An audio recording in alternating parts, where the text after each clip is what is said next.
अस्सलाम वालेकुम the globe history के मौजूद दोस्तों, मैं हूं आपका दोस्त मोहम्मद वकार। आज की इस वीडियो में हम बात करेंगे कि वक्त की अहमियत कितनी अहम है। दोस्तों, वीडियो में आगे बढ़ने से पहले मेरी आप लोगों से छोटी सी गुजारिश है, अगर आप हमारे चैनल पर नए हैं तो हमारे चैनल को सब्सक्राइब करने के साथ साथ घंटी के निशान को प्रेस करके आल पर सेट कर दें। दोस्तों, एक धोखा जो इंसान को वक्त ज़ाया करने में मदद देता है वो लफ्ज़ कल है। याद रखिए, कल शैतान का मकौला है। दनाओं के रजिस्टर में कल का लफ्ज़ कहीं भी नहीं मिलता। अलबत्ता बेवकूफ़ों के जंतरे में ये लफ्ज़ बकसरत मिल जाता है। अक्लमंद इस लफ्ज़ को कबूल ही नहीं करते। ये तो बस बच्चों का बहलावा है कि फलां खिलौना कल लेकर दूंगा। ये लफ्ज़ कल ऐसे लोगों के इस्तेमाल में आने वाली चीज़ है जो सुबह से शाम तक ख्याली पुलाव पकाते रहते हैं और शाम से सुबह तक ख्वाब ही ख्वाब देखते रहते हैं।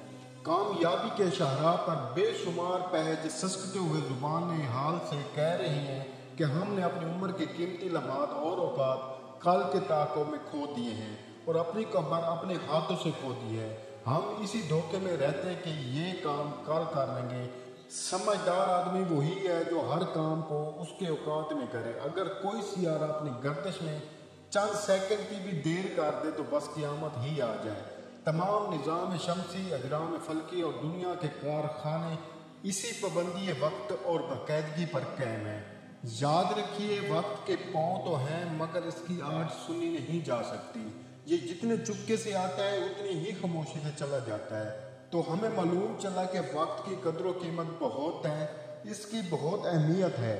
वक्त की हिफाजत और इससे नफ़ा हासिल करने की एक ही सूरत और एक ही तरीका है कि ज़िंदगी का कोई मकसद बना लो और बामकसद ज़िंदगी गुजारो।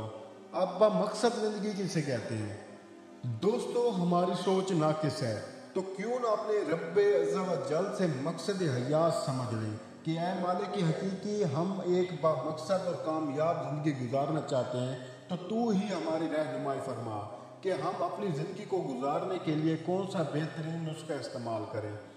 क्योंकि अगर इंसान के सामने गर्ज़ व गायत हो, मकसद का यकीन हो, कोई मंजिल हो तो वो थोड़े वक्त में मेहनत करके ज़्यादा काम कर सकता है और ऐसा ही इंसान कामयाब है। बामकसद ज़िंदगी गुजारने वाला इंसान हालात के हाथों नहीं खेलता बल्कि सही और कामयाब ज़िंदगी गुजारता है। तो तू ही हमारी रहनुमाई फरमा कि हम अपनी ज़िंदगी गुजारने के लिए कौन सा बेहतर नुस्खा इस्तेमाल करें ताकि मकसद हयात को पा लें। अल्लाह अज़्ज़ा व जल कुरान मजीद फुरकान हमीद में इरशाद फरमाता है, वमा खलक़तुल जिन्ना वल इंसा इल्ला लियअबुदून, जिसका तर्जुमा ये है, और मैंने जिन और आदमी अपने ही लिए बनाए कि मेरी बंदगी करें।